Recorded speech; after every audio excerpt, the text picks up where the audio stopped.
Okay, good morning. We're starting chapter 7 today. Just as a reminder, learning catalytics is accuracy today, and so 50% participation, 50% accuracy.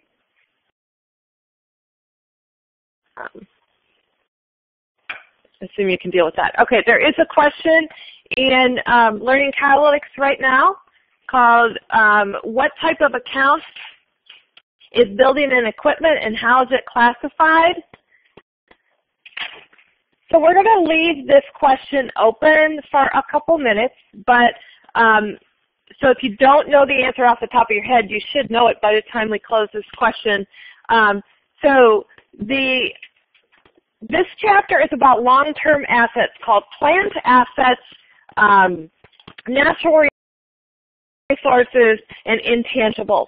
Plant assets is this category of long-term assets like land, like buildings, like parking lots, things, automobiles, computer systems, the shelving systems that retailers have. They're expensive and they last a long time.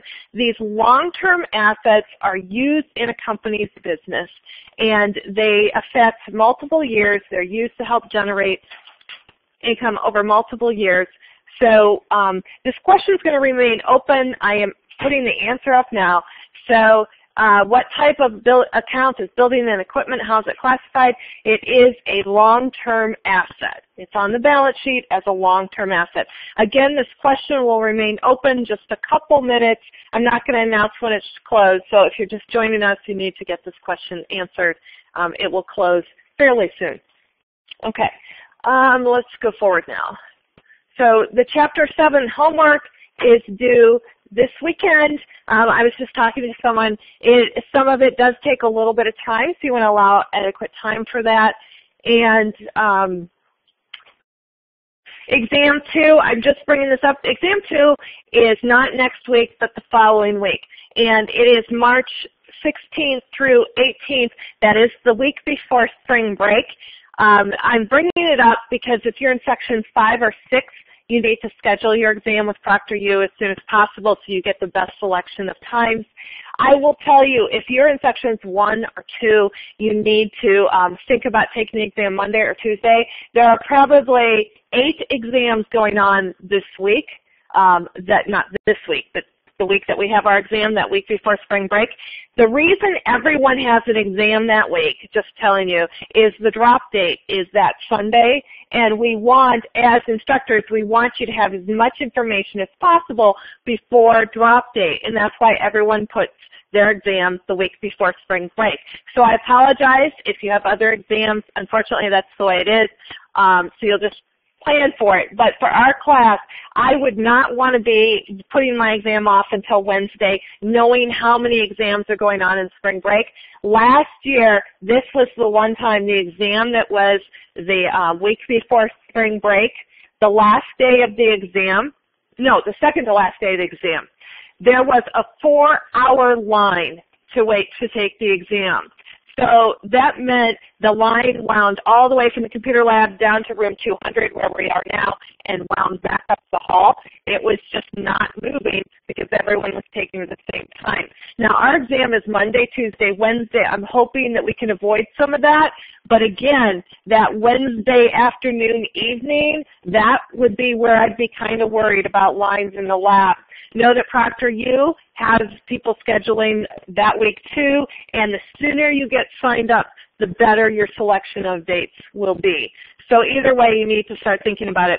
I'll be releasing the practice exam on Sunday, March 8th. If you want to practice stuff for the exam before that time, you're welcome to go in through Study Plan. Study Plan has the same content, so it is there if you want. So, and we'll talk more about the exam next week. I just wanted to get it on your radar for scheduling. So, Chapter 7. I like this chapter. This is kind of fun because you can talk about all sorts of interesting examples.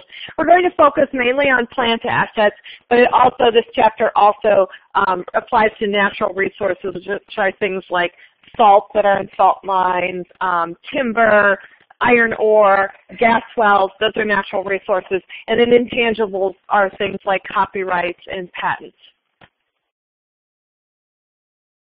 So I'm just going to take a quick look at a 10K. Disney invests heavily in property, plant, and equipment. PP&E is a common abbreviation for plant assets, property, plant, and equipment. Now, Peter Pan's Flight in Magic Kingdom, it's one of their longest running attractions, and they just put in a new interactive queue, which is just a fancy way of saying they're trying to entertain you while you're waiting in line. And in this exhibit, you can interact with Tinkerbell's Shadow. They've got the technology there, so you can do a lot of things. And that was pretty costly for them to install. Now this interactive queue is going to last for several years. They'll use it for several years, and it's part of it helps generate revenues. It's part of their Disney experience. So this they would classify as property, plant, and equipment. That's an example of it. If we look at Disney's actual Form 10K, this is its 2014 10K. Now, we're looking at the balance sheet here, and at the top of the balance sheet are our current assets. So we have the cash, accounts receivable, inventories, etc. And then when down, we keep going down, we're getting down towards the bottom of the balance sheet, the bottom of the assets now. We have what Disney calls parks, resorts, and other property. So that's their comparable property, plant, and equipment. When you look at 10Ks, they don't all say property, plant, and equipment. They name it what makes sense to them, but it's clearly this is their property, plant, and equipment. And we see the first line says attractions, buildings, and equipment. Okay, that makes sense for them. The next line says accumulated depreciation, and we're going to talk about that a little bit today, more on Wednesday. And then it tells us projects in process. At any given time, Disney has attractions that it's working in, and they classify those as projects in progress. And then they have a category land. And land is separate, and land is kind of that special category. Land is considered to have an infinite life. Land doesn't wear out. So land doesn't get expensed. It doesn't get, we call it depreciated. So land is special. Everything else has something called depreciation expense on it. Land does not. Okay, so we're going to start with the cost of plant assets. How do we figure out what something costs? There's a general rule. Exhibit 7.1, interesting for you to look at. We're not going to dwell on it right now. We're talking about, this gives you some categories of plant assets we'll see in here. We'll see furnitures and fixtures, perhaps land improvements. There's leasehold improvements. Those are all depreciation expense. But what I want to focus on is the cost of plant assets. The general rule is the cost of any asset is the sum of all the costs incurred to bring the asset to its intended use. So that's a long way of saying everything until we put it into use, until we actually start using it, is considered to be the cost of that asset. So it's going to include our purchase price. It's going to include taxes.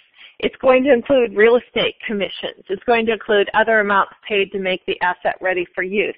It's basically everything, all the costs that we incur until that magical moment where we start using it in our business. Okay?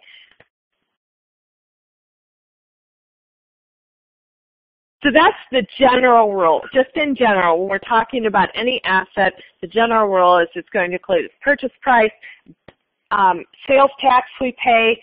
If we're talking about real estate, it's backed real estate taxes, real estate commissions we pay, any other amounts paid to make the asset ready for use. Now, when we're talking about land specifically, we have some other examples. So if we're talking about the cost of land, it would be our purchase price. And our purchase price can be cash, it can be a loan, like a note payable, or it could be a combination of the two. It could be it would include any real estate commission. It would include survey fees, legal fees, back property tax that we pay. You cannot buy property without paying any of the back taxes if the seller didn't pay them. Any expenditures for grading and clearing and removing unwanted buildings. So you buy a piece of land, you're going to use it to build a new building, but there's an old dump on it, so you're going to raise that, you're going to take that off there. That's part of the cost of the land, getting it ready for use.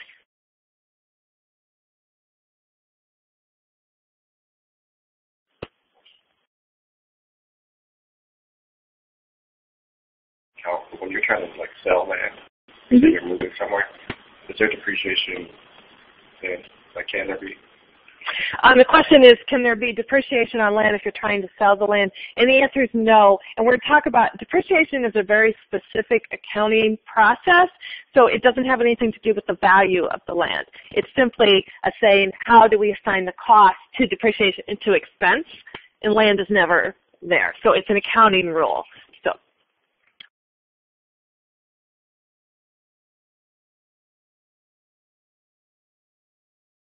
Okay, we're going to do a quick example of picking out the costs of land. In our example here, FedEx signs a $300,000 note payable to purchase 20 acres of land for a new shipping site. It also pays $10,000 for real estate commission, etc. So what we're going to do is we're going to go through and figure out the cost of the land. So we'll talk about each item. The first item, $300,000, they gave a note payable. So that's a note payable they paid for the land. That is certainly part of the cost of the land. Next up, it pays $10,000 for real estate commission. That is also part of the cost of the land. $8,000 of back property taxes are also part of the cost of the land. $5,000 for removal of an old building. That's part of the cost of the land. So when we're paying to remove things from the land to get it ready to use, that is part of the cost of the land. A survey fee, and that's where they go out and they survey the land to make sure we know where the property lines are and all those things. That's part of the cost of the land. Now the next item, $260,000 to pave the parking lot. That is not part of the cost of the land because that's actually considered a land improvement. And how do I know that? Well, because a parking lot can wear out. Okay, it's something that definitely has a finite life. So that parking lot is actually considered to be an asset called a land improvement, and we do depreciation on it. So it is not part of the cost of the land. So the cost, and it paid, FedEx paid the $10,000, the $8,000, the $5,000, and the $1,000 in cash. So what's the cost of this land? If I take all those items that I just circled, it's $324,000. And then if we're going to record the purchase of this land, we're going to do a journal entry where we now have an asset. And our asset is, okay, it's going to be land for $324,000. That was the total of what we just added up, all those costs. And we have a note payable for $300,000. That was the note that we signed. And we had cash for those other expenses and that would be $24,000. So that would be for the $10,000, the $8,000, $5,000, and $1,000 together, or $24,000. So that's what we're doing. And land is that special circumstance because it doesn't get depreciated. So, okay, now I've got some examples. We're going to talk about more examples.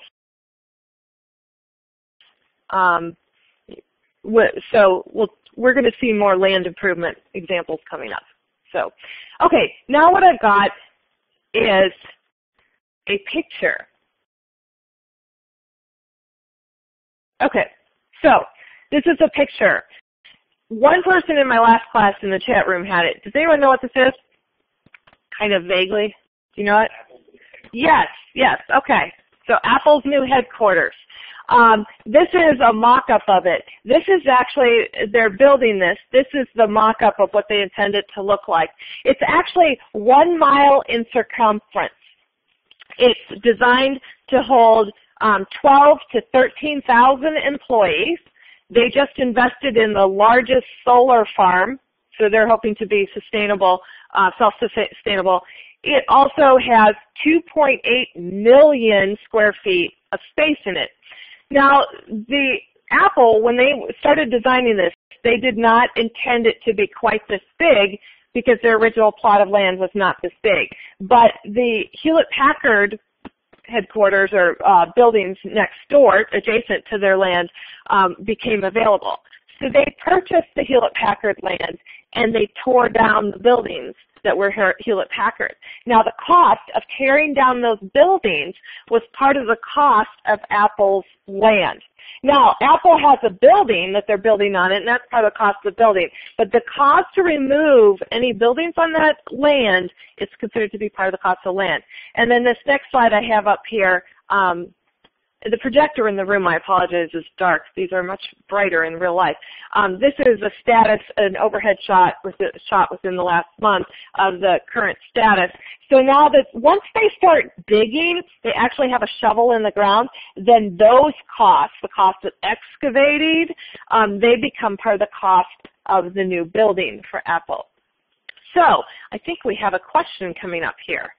Okay, ABC Company purchased land with an old building that it plans on demolishing so it can construct a new building.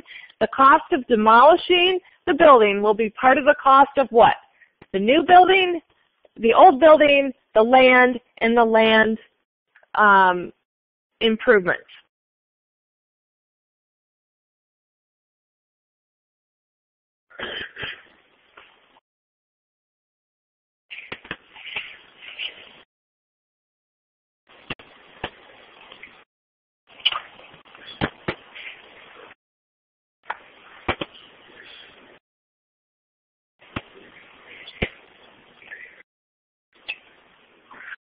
Okay, you'll have about 10 more seconds to answer this. ABC Company purchased land with an old building that it plans on demolishing so it can construct a new modern building.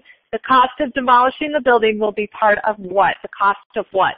The new building, the old building, the land, or the land improvements?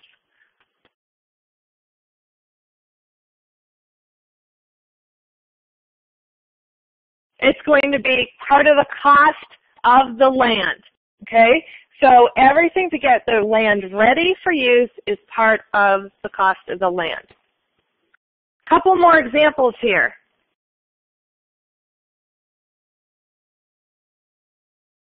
This one right here is a building in Manhattan. It's built several years ago. It is currently the 4th largest building in New York City. And it is, here's a shot of the front of it. It's actually a building purchased by Google in 2010. Now, Google's building here has 2.9 million square feet. So it's a little bit bigger than Apple's spaceship building. But Google, when they bought this building, had to renovate it to make it suitable for its purposes. Those renovations are still going on. So as it renovates, those become part of the cost of either the building or typically they're a separate account called building improvements. Okay. And then what we have here is this is a shot of the Tesla factory. They have a robot building a car. And this robot costs millions of dollars, and what they do is they get the robot shipped to it. So this is a piece of equipment. It's a long-term asset called equipment. And the costs that go into that robot include their purchase price. It includes the sales tax. It includes the freight to get the robot to them. It includes the cost of insurance during the trip to them. It includes the cost of electricians to install it. So all of those costs that to get that robot ready to use are part of the cost of the robot. Once the robot's installed and running, then the costs like insurance costs and things go into operating expenses. They're not part of the cost of the asset. What I have now. Okay. Did I get this? Okay, so Company A purchased a used piece of equipment. All of the following costs should be included in the cost of equipment except for A, insurance while in transit, B, sales tax paid, C, installation costs, or D, maintenance costs after the equipment is up and running.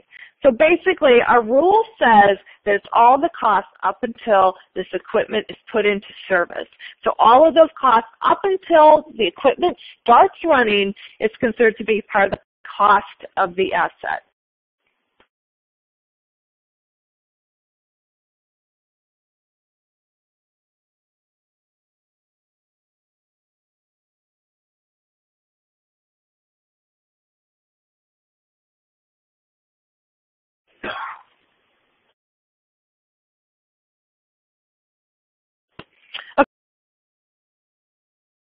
Okay, we're going to close this question in about 5 seconds.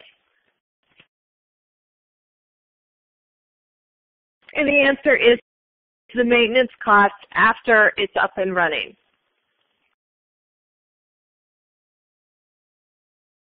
Now, I've got a couple more examples.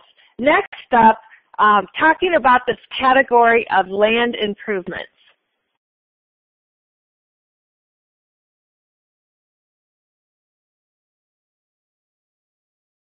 Okay, this is Michael Jordan. Michael Jordan loves golf.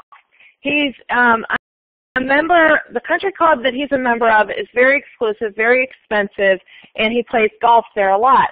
Now, rumor had it a few weeks ago that he plays very fast. He hates to wait for other people. And rumor has it that a couple weeks ago he decided to build his own, probably a couple months ago, he decided to build his own golf course because he doesn't like to wait for other people. He just wants to rush through and play by himself and not have anyone else in his way. So he decided he was going to build his own golf course. He says that that's not true. He just wants to build his own golf course so he can take his buddies out and go golfing with them. And so it'd be nice to have that much money to make that decision. But, so he's bought a piece of land. He is designing the golf course. Now this golf course is going to be, he's got some things to tear off the land. But once the land's ready for use, then there's a lot of things you have to do to make a golf course. You have to plant grass. You have to put in the putting greens and the, see, I'm going to display my lack of knowledge about golf here. What? Sand dunes. Sand dunes, yeah, water traps and things like that. So this golf course would be considered a land improvement, okay? And other examples of land improvement, on the golf course actually, we might put lighting up. Lighting is a land improvement. Somewhere in our golf course, we're going to put a parking lot. That parking lot is a land improvement. We may put fences up. Fences are a land improvement. So we have lots of things that are land improvements. Land improvements are depreciated. Land is not. So we're careful, but when we're just clearing things off the land, that's part of the cost of land. But once we start putting features on the land, then it becomes part of the land improvement. Now, one more building picture here. I wish these would show up better in the classroom. This is a picture in San Francisco of Twitter's building. They bought a building, very famous building, and they've been occupying the upper floors. But what they've done to the ground floor is they leased it out to various tenants. And there's a tenant in there called The Market. And The Market has 2 restaurants and a little grocery store and maybe a couple other things. But this Market tenant went in, they've leased the space from Twitter, and then they went in and they put in walls, they put in new floors, they put in all kinds of things to improve this ground floor of the Twitter building.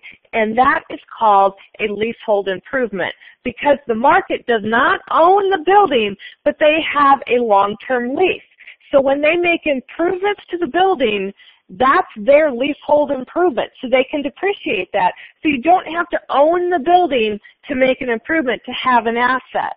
So they've made leasehold improvements, and they'll be able to depreciate that. And so that is a leasehold improvement. So sometimes you see that. That just means they don't own the building. It's common to not own your building. It's also common, if you're an airline, to not own your airlines, even airplanes. Even though the airplanes are painted with the airline's logos on them, many airlines lease their airplanes from holding companies. So piece of trivia there. Okay, so now moving on. So we talked about the cost of these assets in general. Now, when we buy something, specifically real estate, typically we're buying land in a building. I just bought a house this fall, and when we bought the house, we had one purchase contract, but that house was house and land. Same with buildings or businesses. When they buy a building, it comes with land. Why is that significant? We cannot depreciate land. We can depreciate the building, but we cannot depreciate land. So whenever we make a purchase, we need to figure out how much of that purchase was land, how much was building. To do that, we have to do it based on the relative market values. So this this idea is called a lump sum purchase. And when we purchase typically real estate, you get land and the building. A lot of times if you buy commercial real estate, you also get equipment thrown in there.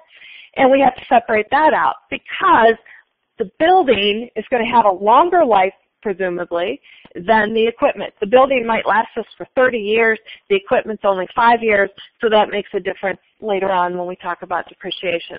So this technique is called the relative sales value method. I'm going to go through a homework problem on this, and as soon as we finish the homework problem, you'll get to do the same calculation. So it's just my way of saying you might want to kind of pay attention here because you're going to get to do it pretty soon here. Okay, so we're doing short exercise 7-2. Okay, so short exercise 7-2, we have a company pays $320,000 for a group purchase of the land, building, and equipment.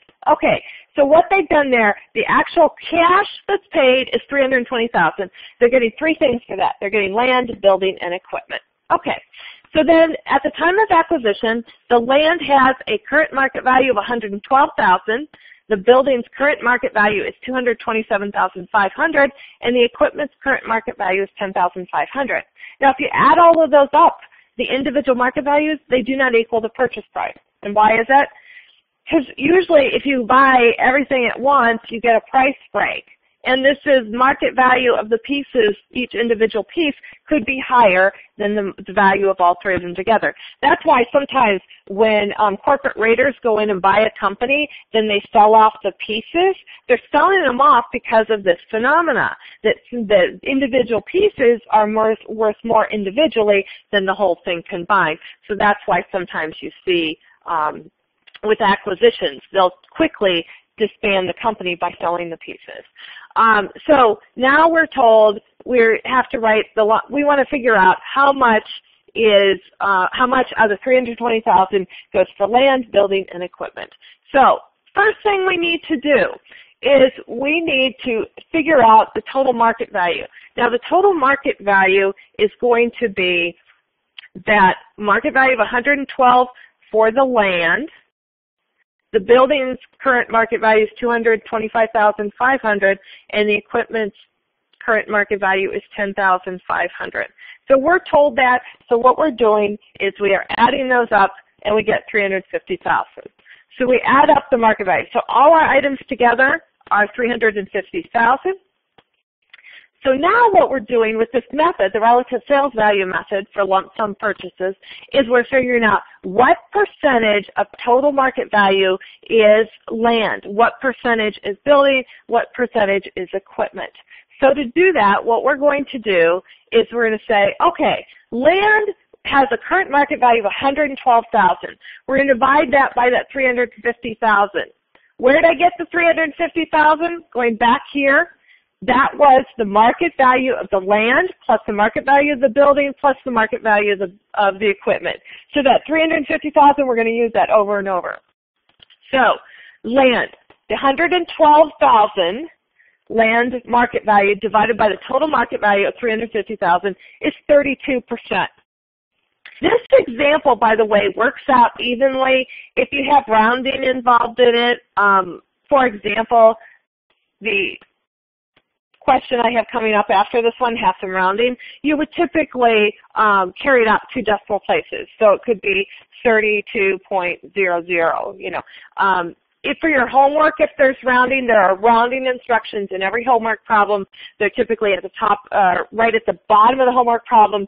They're typically green and italicized, but you might have some rounding. Okay, so land. Land is 32% of the total market values. Next up, building. Building is $225,500. That is the building market value divided by that total market value of $350,000 to give us 65%.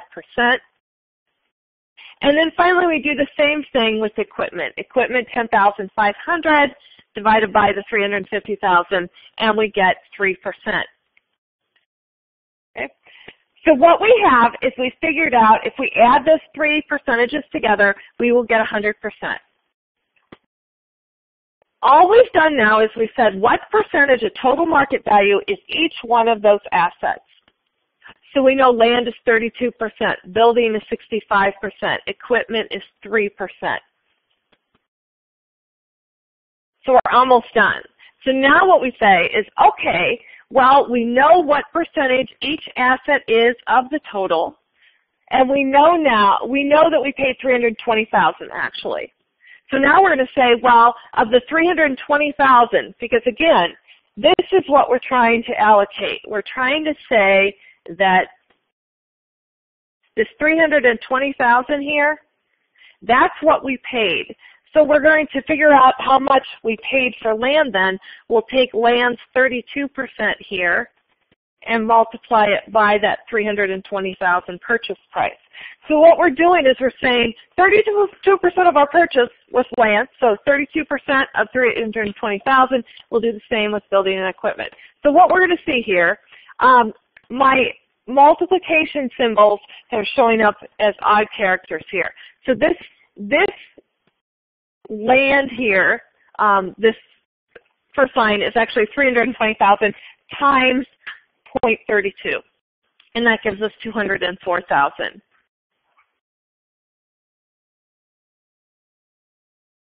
Okay, so land, again, the multiplication symbol didn't translate right. It's 320,000 times 32%. And how I got that is I took the 320,000 times the 32%, and that's how I got this 102,400. Okay, so 320,000 times 32%. Again, the multiplication symbol didn't come through right. So for building, I'm going to take the 320,000 purchase price times the 65%.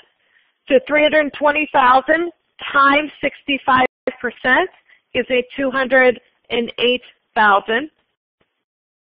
Then I'll do the same thing for equipment.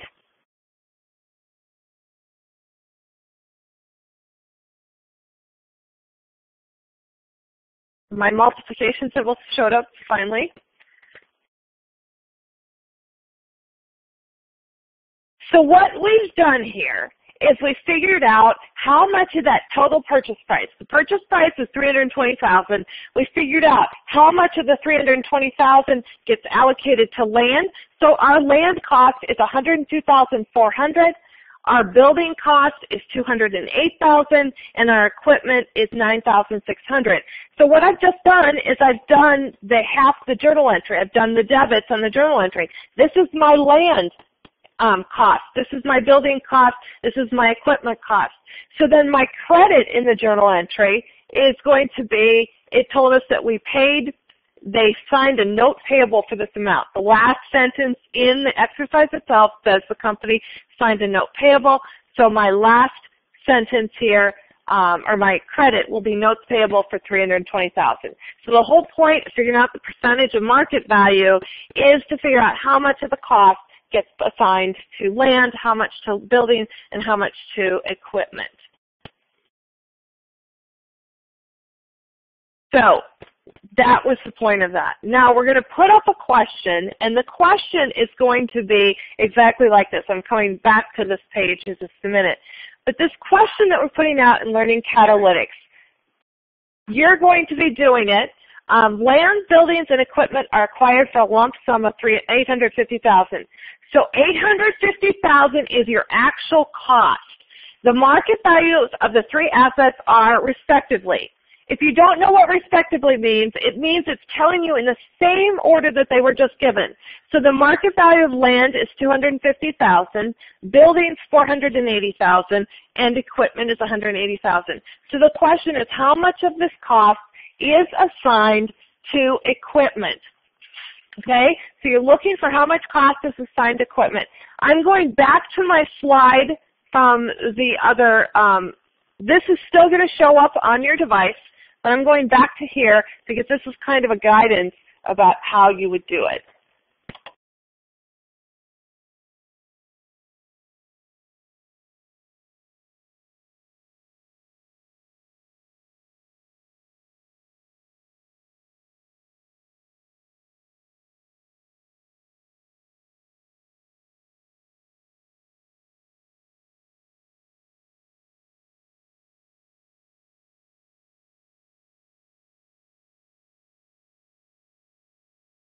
And again, those are multiplication symbols.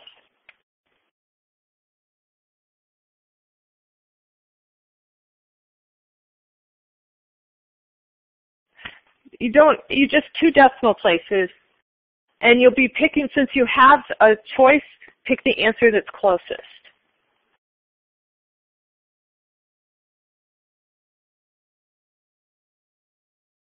I'm looking at answers here. Do you know what you got? Do I know what you had? Pardon me? You'll have to pick the answer that's closest to what you got. Yeah. Yeah, that's what I got. Pardon me? Can you put that kind of question that we're supposed to be answering?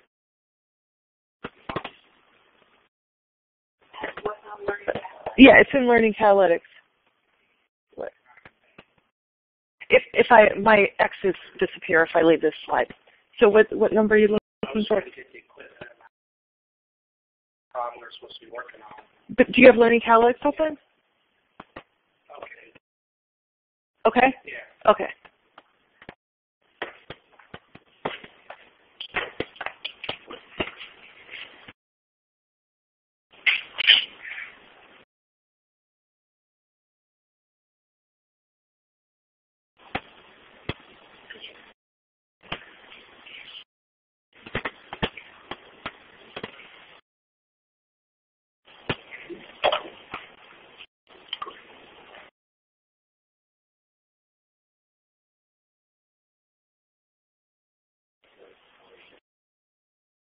Mm-hmm.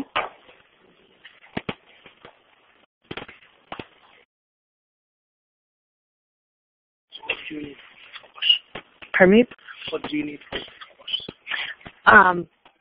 You're looking for the cost that you're assigning to the equipment. So it's like the 9,600 that we would have done there when we walked through this example. You're looking for that comparable one for this one.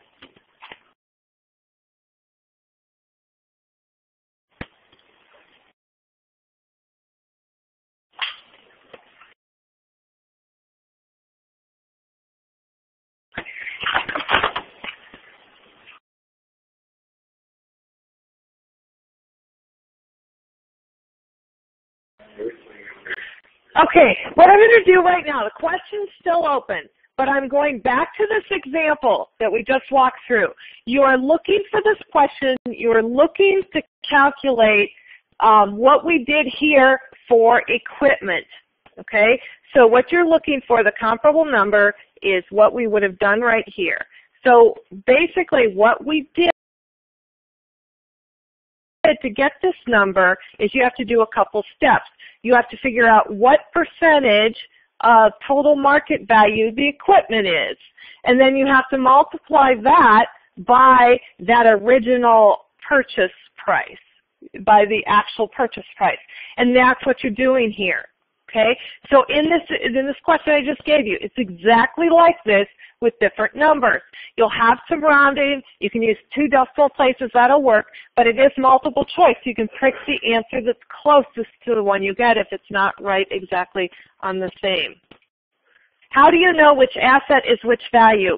In the question itself, it says, I'm going to handle this one, Haley. In the question itself, it says, let me get to the question. It says land, buildings, and equipment are acquired for a lump sum of $850,000. Actually, I'm going to fast forward here. Okay, so again, this word respectively, okay, this word respectively there that's before them, that says these numbers are in the exact same order as the words were listed in the sentence above. So land is $250,000, buildings $480,000, and equipment $180,000. Those are the market values, okay? So, okay. So you're looking for the cost. The cost is not the market value. You have to do the calculations. So back on this one, we did the calculations. We first figured out what percentage the equipment is of the total market value. and then apply that to that cost. Okay, we're going to go over it after I close the question.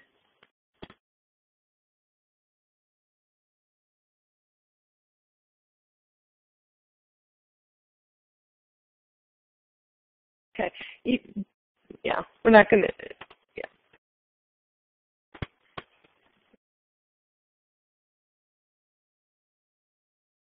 Okay, we're going to close this question in about 5 seconds.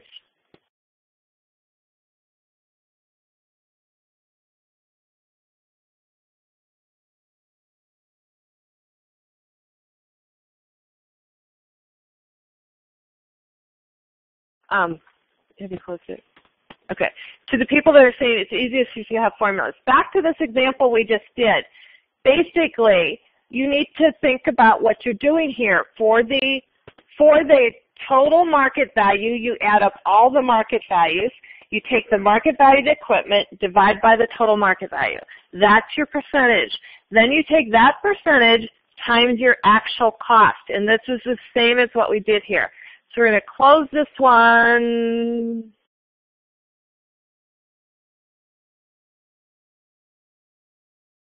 Okay, so the answer is 168,132. Now, again, the total market value is the 250,000 plus 480 plus 180 gives you 910,000. That's your total market value.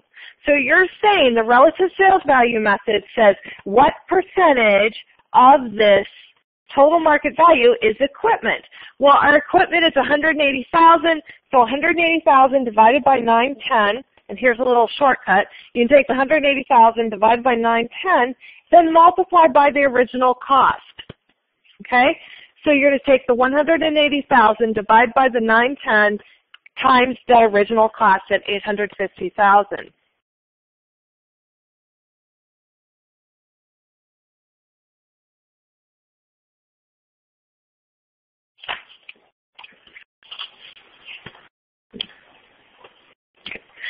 So relative sales value, you're taking the relative percentage to get how much of the cost is assigned to that asset.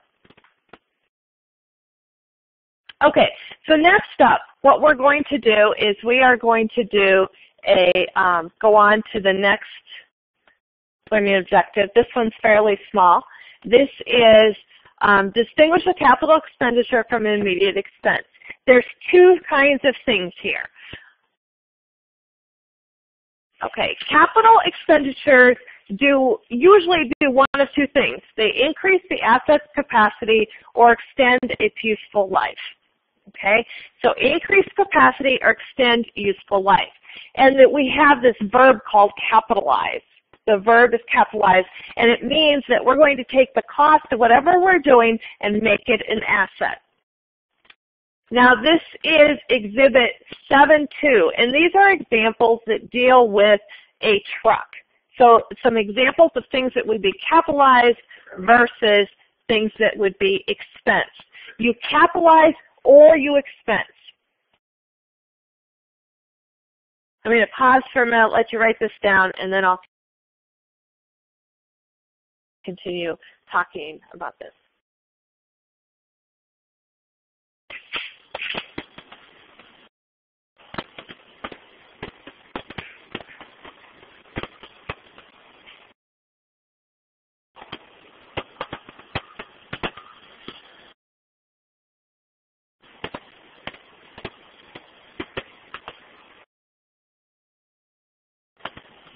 Would remodeling a building be an example of a capital expenditure? Would remodeling a building, it depends how extensive the remodel is.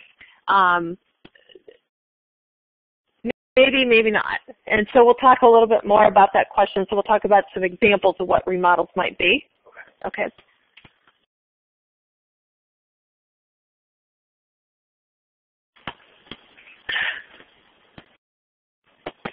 Okay, so let's just talk about a truck for right now. We have certain things we can do to a truck, and let's talk about what's expensed versus capitalized. So in the first column, in the left column in Exhibit 7.2, it talks about things that would be capital expenditures. A major engine overhaul. Like the engine has reached the end of its life, you do a major overhaul, typically a lot of dollars, and extends the life by 10 years. That would be capitalized. Modification of the body for a new use of the truck. Let's say you add refrigeration to the truck. That would be a capital expenditure. Addition to the storage capacity of the truck. So we've made the truck store more. We've put an additional cap on it or something to make it store more. So those are all capital expenditures. On the other hand, things that would be expensed. Now, what do we mean between capitalized and expense? If we capitalize something, it's an asset, so it goes on the balance sheet. If we expense something, it goes right into the income statement as an expense, so it makes our net income lower immediately. So things that would be expensed immediately would be repairs and maintenance. Repair of the transmission, replacement, oil changes, lubrication, replacement of tires, replacement of windshields, a paint job. Those are all things that we do to maintain ordinary use of the equipment. So those are repairs and maintenance, and those go straight into expense. If we're talking about a building, let's say periodically you want to paint the walls to freshen it up or put new wallpaper up, those are considered to be expense because they're maintaining it as it currently is. Now, a remodel is a gray area. It depends how extensive it is. If you're remodeling it to make it a new use, so you're taking an old warehouse and converting it into apartments, that would definitely be capitalized. But if you're going through and saying, I'm doing new wallpaper and new carpet, that is not. So if you're replacing what's already there, kind of maintaining it, maybe putting some new cabinetry in it, probably going to be expense, but that's a gray area. So you really are looking to change the use of it, change the capacity, significantly extend the life. Ford Motor and Dearborn, they had a flat roof on their F-150 plant. And this was a few years back, and it was time to replace the roof. And roofs can be expensive, and if they would have just repaired the roof, maintained it, that would be expense. But what Ford did is they went in and installed, at the time, it was the world's largest living roof. So they actually converted the roof, this is a huge area, they brought in dirt, and it's more sophisticated than this, but they brought in dirt and grass, and they planted the whole roof, and they added ducks and other birds to it, so it has wildlife. When we saw it had some rabbits jumping around, but it's a big expanse. And now this roof helps to cool the plant in the summer, helps to maintain the heat in the winter. It also handles rainwater much more efficiently than a traditional flat roof. And this was quite expensive to install, but they're going to recoup the savings over time. But that would be capitalized because it significantly changed the life of the roof and the purpose, the qualities of the roof. So, okay, so let's see what we have now. Okay, so this one, we did talk about this. So going back, again, Exhibit 7.2, talking about what's a capital expenditure. Capitalized would be major engine overhaul, modifications of body for a new use of the truck, in addition to storage capacity, and then ordinary repairs are going to be things like repairing it, oil changes, lubrication, new paint job, new windshield. So now our question is, which of the following costs would be capitalized? Which would become an asset? Would it be repair of a dump truck, addition of extra storage capacity, C, oil change on a company car, D, painting a company car? I'm going to answer this question.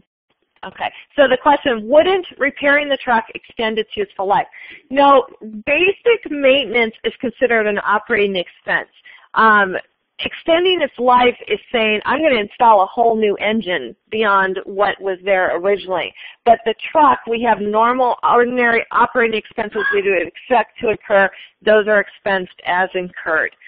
So that's all that ordinary maintenance is always expensed. Extending the useful life is significantly altering the item. Okay, this question is going to be open probably for about another 10 seconds. It's not too bad. Which of the following costs would be capitalized, meaning which one would be a capital expenditure? Repair of the dump truck's transmission, B, addition of extra storage capacity, C, oil change, or D, painting.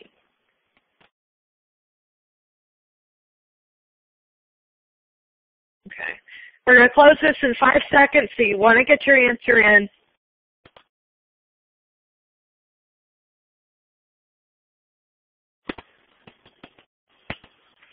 We're pretty close. Okay, go ahead. And the answer is addition of extra storage capacity. Repairs, if we're repairing a transmission, that's ordinary maintenance. Repairs expense. Oil change, painting, those are all specifically expensed. Sometimes there's a gray area in between there, but when you'll have to judge, they'll be pretty obvious. They'll be the maintenance type things are never capitalized. And then you have the things that change capacity, change purpose. Those will be capitalized. No, capital expenditure is the noun, capitalized is the verb. They mean the same thing.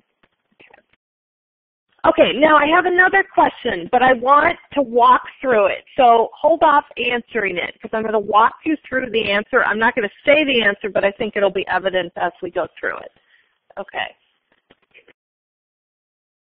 So basically, I'm going to hop to a question in the chat room. So basically, if you're replacing something which already exists, even if it does technically extend the useful life, it would be a regular expense. No, it doesn't technically extend the useful life. The useful life, when we're talking about the useful life, is when you buy a car.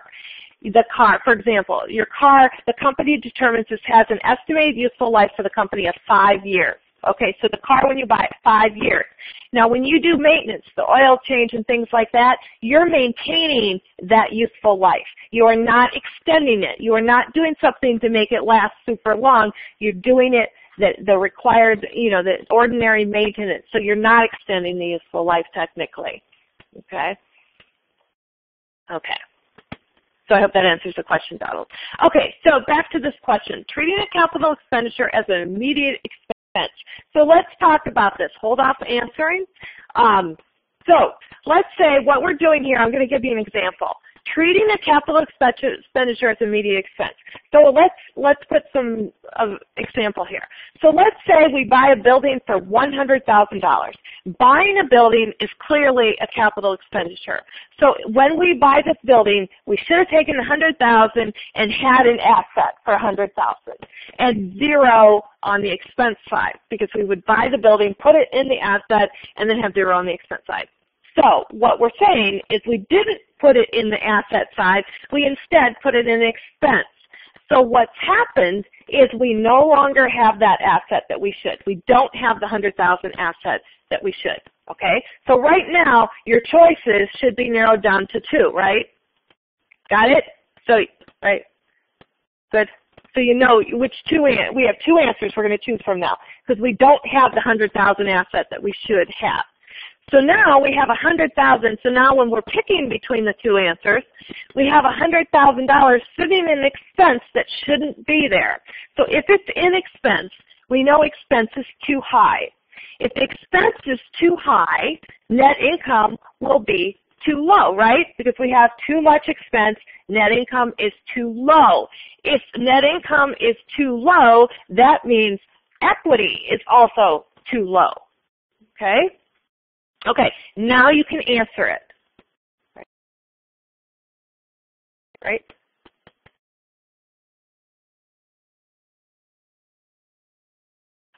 Donald, I'm just going by the accounting guidance. The estimated useful life is how long that equipment is expected to last when we purchase it. Anything done to maintain that original expected useful life is considered an expense. Okay, so if you were doing something to extend it beyond that original useful life to make it last twice as long, not a month or 2 longer, but last significantly longer, that would be a major expenditure. But when we purchase an asset, we have an original estimated useful life. Whatever we're doing to maintain it, to get it to last that estimated useful life, that is considered repairs and maintenance.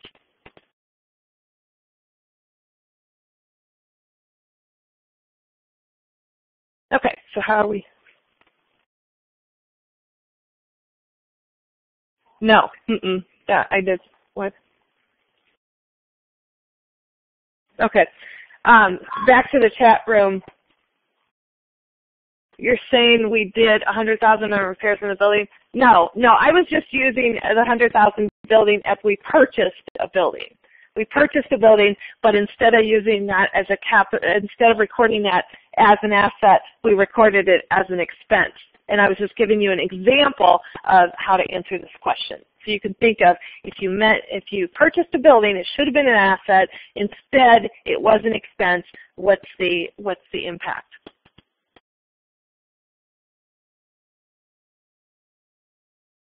Okay, 5 more seconds on this one.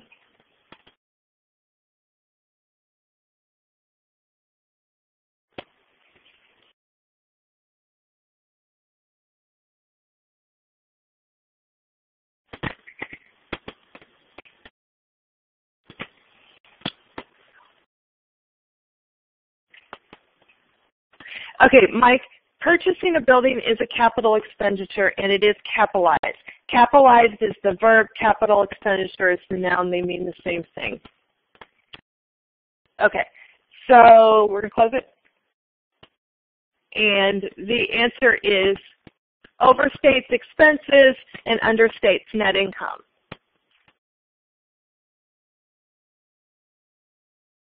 Okay.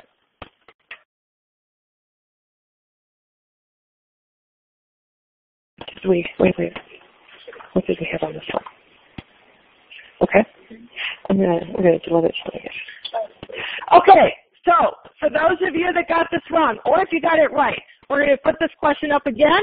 You have one last chance to answer it. This answer will replace your first answer. So this is your get out of jail free question for today. Okay. So you need to enter the answer once again. We're going to close this question in 10 seconds. It is identical to the one we just had. You do need to answer it to get credit for it, even if you got it right, but this is your chance to get credit.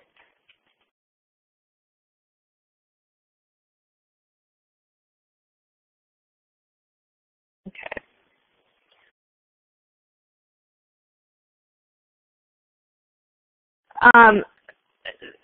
Okay, I've got 50 people who have not answered. You have to answer this question or you're not going to get credit for it. Even if you answered it the first time, we're going to close it in 10 seconds. So you can, no, I'm not going to tell you the answer at this point.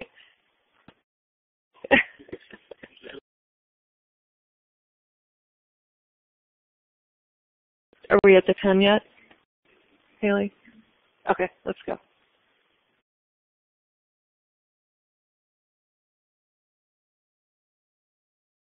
Okay, so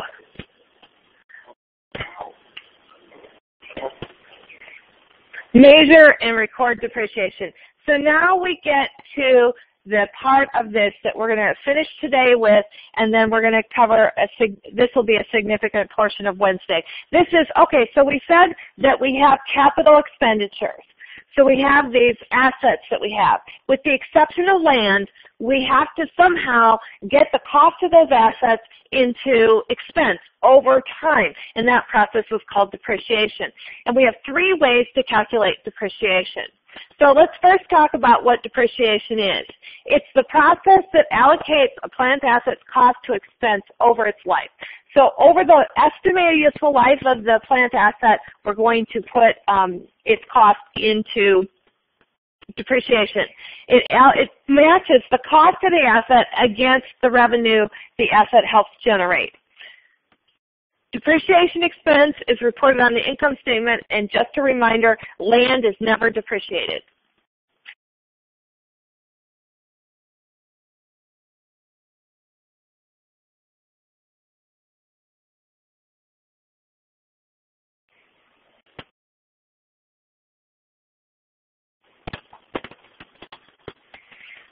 So we have depreciation, which is the process of transferring the asset's cost from the asset to the expense over the life of the asset.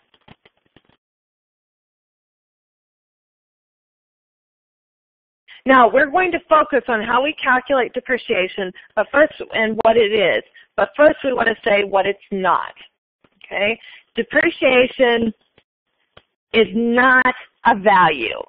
Depreciation has nothing to do with the asset's value. It doesn't mean that we're setting aside cash to replace the assets. Those are a couple common misconceptions.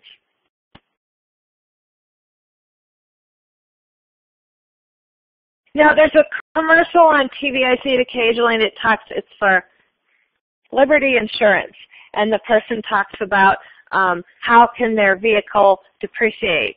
And they're not talking about accounting depreciation. Accounting depreciation doesn't have anything to do with the value of the asset right now. What it has to do with is it has to do with our original cost and saying, boy, we want to spread that cost over the whole life of the asset. Because if I buy a building today and I'm going to use, so let's keep this simple. I buy a building for $100,000 today. And so that $100,000 is an asset. I capitalize it because, and let's say this building has a 10-year life. I know that at the end of the 10 years, I can't use it anymore, whatever, but just go with me here on the 10 years because I want to keep the math easy. So the $100,000 building, 10 years. So what I want to do is I want to spread the $100,000 to expense over 10 years. So under one method of depreciation, I would take the $100,000, divide by 10 years, and get $10,000. So every year, I'm going to take $10,000 out of the cost of that asset and put it in expense. So over the 10 years, I have $100,000 of expense.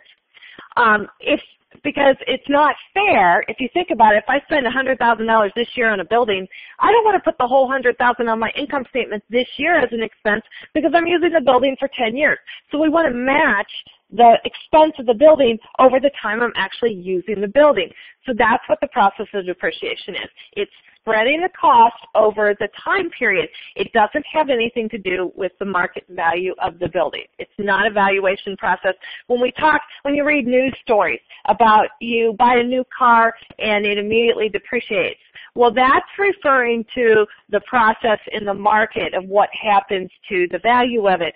That is not saying accounting depreciation. So those two processes are very different, have different meanings.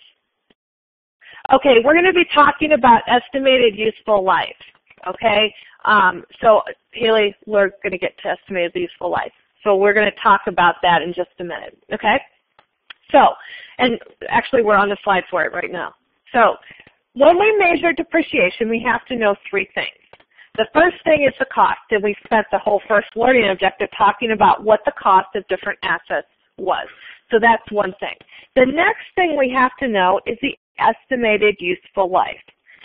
Now, the estimated useful life is how long the company thinks this item is going to be useful to them to be in service for.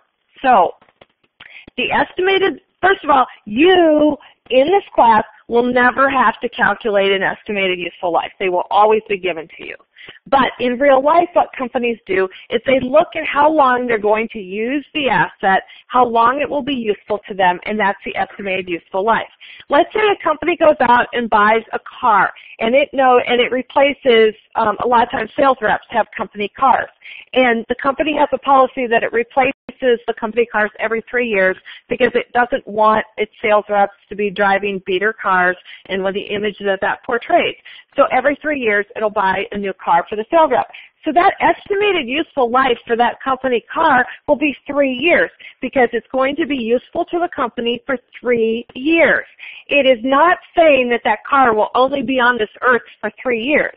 It's saying that the estimated useful life for the company is 3 years, so that's how long the car will be depreciated over. In terms of guidance on estimated useful life, the IRS has estimated useful lives that you use, or guidelines. There's generally accepted useful life. Generally with cars, it's going to be how long the company generally uses them. You're going to typically, I would guess, you'd see around 5 years or so. Computers, many times computers will have an estimated useful life of 3 years. Sometimes computers are just expensed immediately because they have such a short shelf life, technology-wise, depending on what your needs are. Buildings, on the other hand, get estimated useful lives of 30 to 40 years. Land never has an estimated useful life because it's considered infinite. It never wears out. So land's never depreciated. So the estimated useful life is how long the company plans to use the item in its operations. Now, so then the next item over is estimated residual value. Estimated residual value is what the company estimates the item will be worth at the end of its estimated useful life. So you know those cars that we said we're going to replace our cars for our sales reps every 3 years? At the end of 3 years, that car will still have some value. Somebody will want it. We just don't want it for our business. So we have an estimated residual value. So companies will look and estimate what something's going to be worth at the end of the life.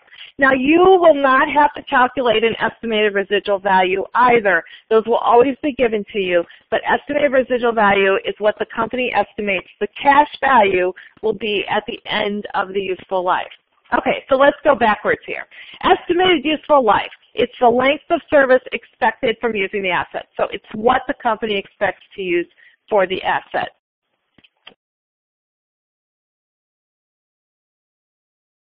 Okay.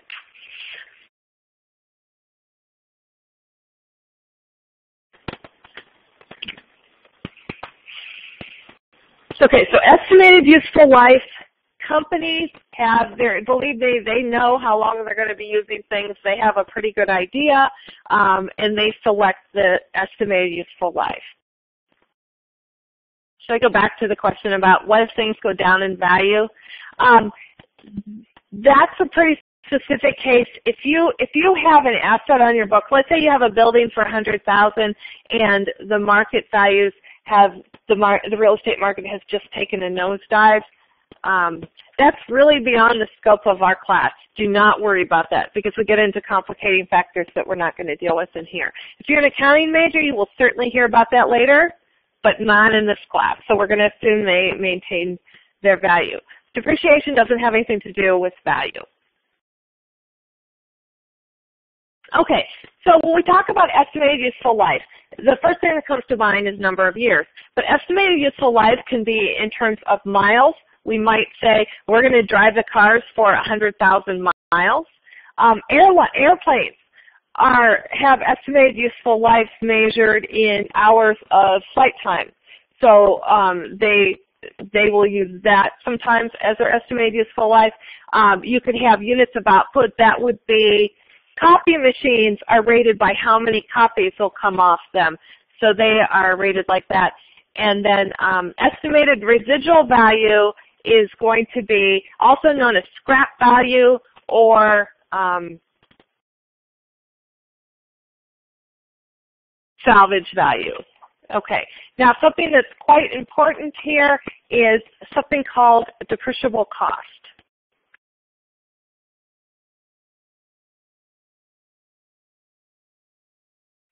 Depreciable cost is our assets cost minus estimated residual value.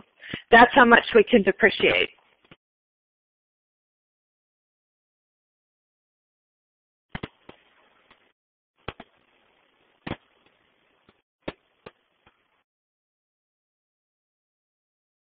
So our depreciable cost is our assets cost minus estimated residual value.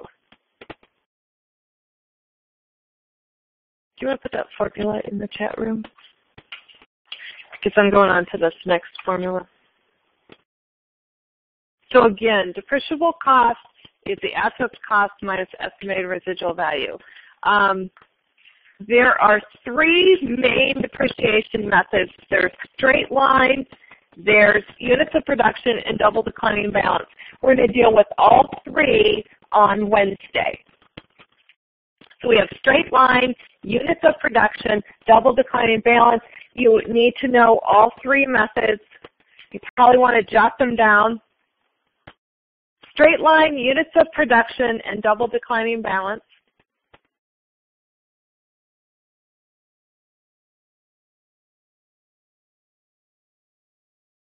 Okay, so we're going to end up with a learning catalytics question.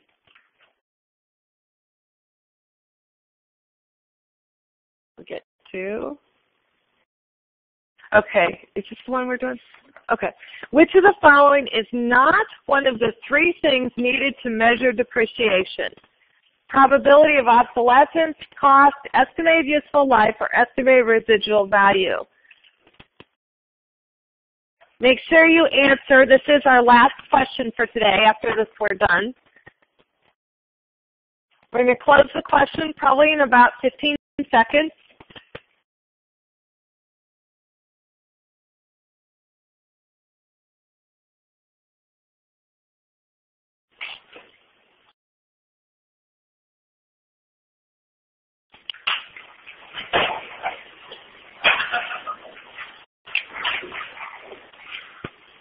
Okay, are we at our, do you think?